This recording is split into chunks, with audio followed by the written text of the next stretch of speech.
Welcome to TV news. విజయవాడలో భారీ వర్షం, ఏకధాటిగా కురుస్తున్న వర్షంతో రోడ్లన్నీ జలమయం.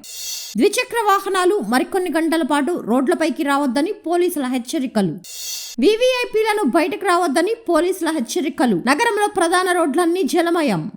జాతీయ రహదారుల నుంచి సర్వీస్ రోడ్లలోకి వాహనాల మళ్లింపు. జాతీయ రహదారులపై ద్విచక్ర వాహనాలు అనుమతించవద్దని పోలీసుల ఆదేశాలు. వీఐపీల సెక్యూరిటీ సిబ్బందిని అలర్ట్ చేయాలని పోలీసుల ఆదేశాలు. విజయవాడలోకి వచ్చే వాహనాలు దారి మళ్లించాలని సూచన. పొట్టిపాడు టోల్గేట్ వద్ద జాతీయ రహదారిపై నిలిచిన భారీ వాహనాలు. బెంజ్ సర్కిల్ వద్ద భారీగా నిలిచిన వాహనాలు. నగరంలోని ప్రధాన రోడ్లపై మోకాలి లోతు నీళ్లు. నగరంలోకి వచ్చే వాహనాలు మొత్తం మళ్లింపు. ఎస్కాట్ వాహనాలను ముందస్తు అనుమతి లేకుండా నగరంలోకి అనుమతించకూడదని సూచనలు. బెంజ్ సర్కిల్ నుంచి ఆటో నగర్ వరకు ఎంజీ రోడ్ పై నిలిచిన వాహనాలు. మొఘల్ రాజ్పురంలో విరిగిన కొండ చర్యలు. ప్రధాన కూడళ్లలో ఫైర్ ఇంజన్లతో నీళ్లు తొలగించే ప్రయత్నాలు. పాత బస్తీలో అవుట్ ఫాల్ డ్రైన్ పొంగడంతో ఇళ్లలోకి చేరిన నీరు. నిడమానూరు నుంచి టంకసాల వరకు పూర్తిగా నీట మునిగిన జాతీయ రహదారి.